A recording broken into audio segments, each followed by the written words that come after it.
Hello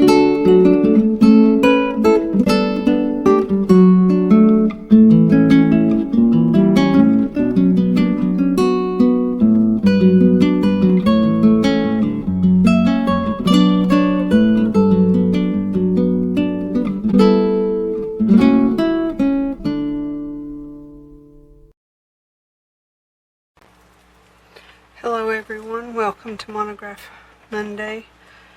Today we're going to be making a little booklet. I made 3 of these the other day in preparation for this video.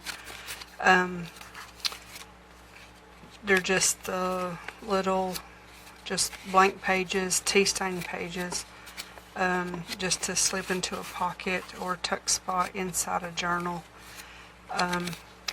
So I made 3 and we're going to put together 3 today.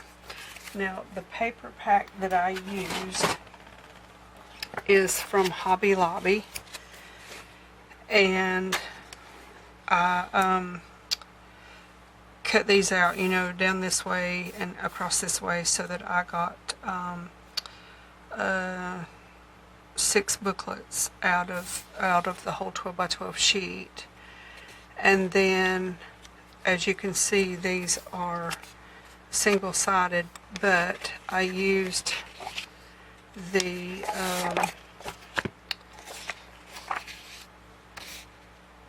hack that I have linked a video for. I will do that at the end of this one, to back it, so that I use this page to make it a double-sided sheet. So, you put this aside. And so, what we're going to need for this, now obviously you can use any paper, double-sided or single-sided. It depends on the look that you want. And if you want one this size, then it needs to be 6 inches wide and 4 inches tall. So this is 4 inches, and then this is 3 inches doubled. So any paper that you want to use will work for this, but I wanted to make these to go into a journal that I am making. So what I'm going to do first is get the ones I've made separated from the ones that I'm yet to make. So what you need for this is some string, whatever it is that you want to sew your signature in with, and a needle, and a corner rounder punch. And then this is the tea-dyed paper. I have found a huge pack, I think it had 500 sheets in it, of 8.5, I think it's 8.5 by 14. It's either 8 or 8.5. Yeah, 8.5 by 14. So the first thing we're going to do is cut these. And this is the Memory Keepers trimmer that I was talking about the other day. I've had it for about almost 6 years, give or take a minute. I bought it at Hobby Lobby way back when they still had their 40% off coupon, and I really like it. It is my go-to, and it obviously has just a straight cut. This is a score. This gives you a perforated cut. This gives you like a wave. This is a decollage, and then this is like a ripple. I don't know the proper names, but the ones I use the most are the straight and the ripple and the decollage. If I'm making tickets that I want to make a strip, but I want them to look sort of authentic, I'll use this between the tickets so that they can be torn apart. But anyway, that's enough about that. So the first thing we're going to do is put this in the right way. And I'm going to cut these at 4-inch intervals so that I can get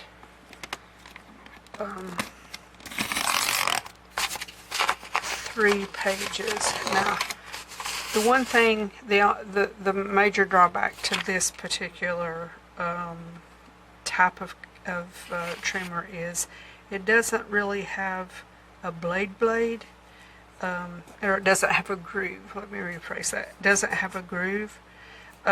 So I always cut down. I never cut up. When I cut up, it don't line up right. And I don't know if that's how it's supposed to be, or if it's a defect, or what.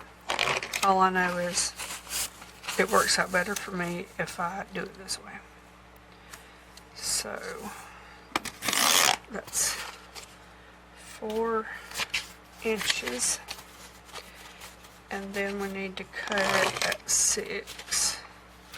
I really probably ought to get my other trimmer. I never cut more than one at a time, but when I get ready to do the other ones, I'll just get my other trimmer. And all these little papers I can use for something else.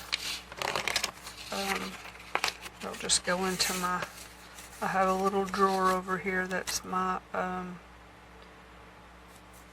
paper scraps. And I'm just going to do these one at a time because I might not do all 3. Because ultimately it's just repeating the same process over and over.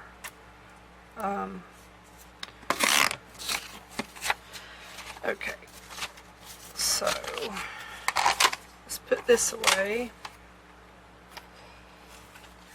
and we're going to fold these in half.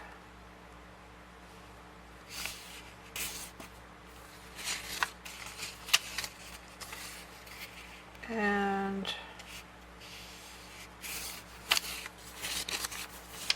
make a little signature from them.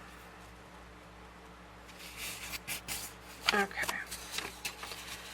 Now, I cut them right on 6. I'm going to do this one. I think she's a pretty lady. I put them right on 6, but I know that they're going to stick out a little bit. And what I meant to do actually was cut them at 5 7/8. So let me get my little bitty trimmer over here. And that sound you hear, I have oval metal buckets that I keep my trimmers in. I keep my trimmers in the front in a smaller one, and I keep my cutting mats and scoreboard in a bigger one in the back of my shelving that's behind me. Okay, so let's do this at, if I do that, that's going to be too much, so it needs to be here, it needs to be 2 and 15 16s, something like that. Anyway, just a little bit, and hopefully this will do what I want to do. I think when I did my others, I actually used my craft knife, but hey, it went through all of them. I'm happy. Alright,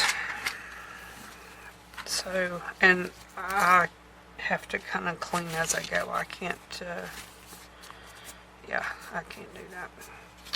Alright, let's see how this is going to look. Yes, much, much better. Okay, now, I can't remember what size I used. So let me just kind of gauge this real quick, because I did these like a week ago, I think. I think I used the 7.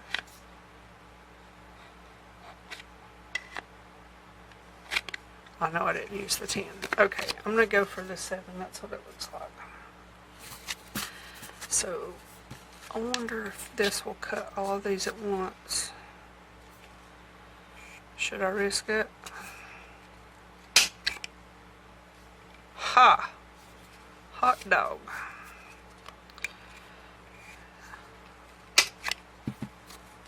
Well, I'm just tickled with that. Well, if it'll do those, all of those, surely it will do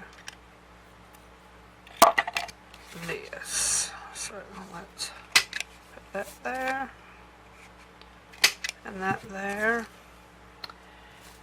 Bring in my little Inkadoodle thing. I did finally use the rest of my coffee ink, except for what's in this right here right now, earlier today, because I've been playing with my homemade alcohol inks, and so I have been spraying. This is good. Really, really, really juicy, so I'm just going to barely hit it. I have been playing with some file folders and some of my homemade ink this evening, and so to the left of me I have my washer and dryer.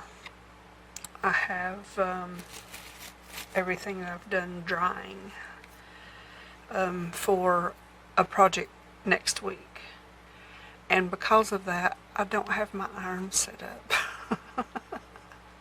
I feel like I'm forgetting to do something, so but I'm going to try this like this just a little bit. It's just coffee and alcohol, that's all it is. Instant coffee. Brewed coffee, it to me does not make good ink, or if you're coffee dyeing your paper, the brewed coffee just to me doesn't do as good a job.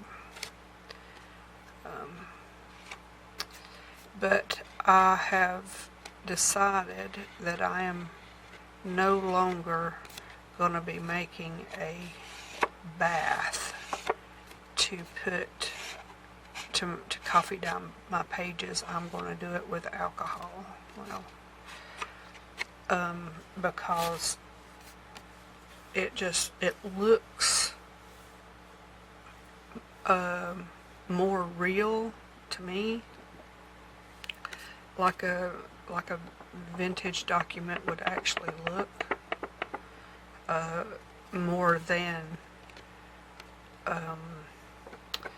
what I get when I dye in a bath. Okay, I think I might have to turn on the iron and do this like this anyway. Okay, let's see. Yep. Okay, so what I'm going to do is just pause the video for a second, because I'm not really good at small talk. I'm good at rambling, but I'm not good at small talk. But anyway, I will be right back. Okay, well that took a whole maybe minute. Anyway, so what I'm going to do now, let's put those right in here. And we're going to take this as just plain cotton thread, and that's what I like to use for little projects where I don't need a lot of strength. Let's go with that. And let's hope that I can thread this needle the first shot. Nope, not happening like that. You know, if I'd been thinking about it, I could have threaded the needle while the camera was on pause, and then I wouldn't be having to do this in front of anybody. Okay, so there's that. And then I'm going to take my little ruler here, and I know that everybody, or most everybody, has seen this in some way, shape, or form. but it's part of the process, so I'm just going to put it in here. Okay, so I suppose I could use a pencil instead of the needle. Oh my goodness, Rebecca, get it straight.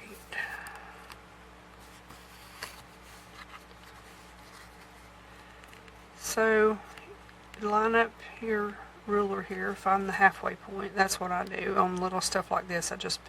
I'm doing a 3-hole pamphlet stitch, so I put one in the middle, and I come in a 1/2 inch from either end. And then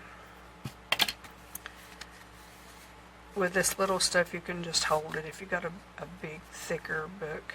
Now, the key to me is when you put your needle in, you can just push it in a little bit so it'll hold, but if you crease it down like this, it will come through that seam of your little spine every time. So I always make sure that I fold it when I put that needle in place so that it don't come through on the side, because if you hold it flat, it will come through somewhere it's not supposed to. So there we go. Now I am, as you can see, I'm leaving a tail, and I'm tying it on the outside, not on the inside, because that's the look that I want. So when you want your tails on the outside, you start on the outside. So I'm going to go in the middle and come through and leave just a tiny bit. Now I always go to the bottom, but it doesn't matter at all which one you go to next. And then go all the way up to the top and go back in. Hopefully getting it in the right place and without poking yourself.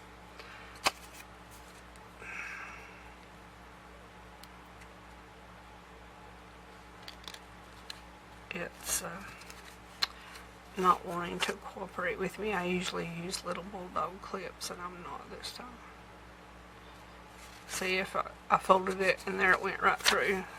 So that's what I was not doing. Okay, now here's another little key point. Whichever you have it on the inside or the outside, you want to hold it tight, pull it so that this hole here is exposed as much as possible, so that that needle can go through without catching the thread that you've already got there. And then the other thing is one of the threads needs to be on one side and one on the other. And you just give it a little pull, firm and snug, but not enough to rip your paper. So do that. I tie it in a double knot. That way I know it's not going anywhere. And then I just cut a little length. And there it is done. So there's your little booklet.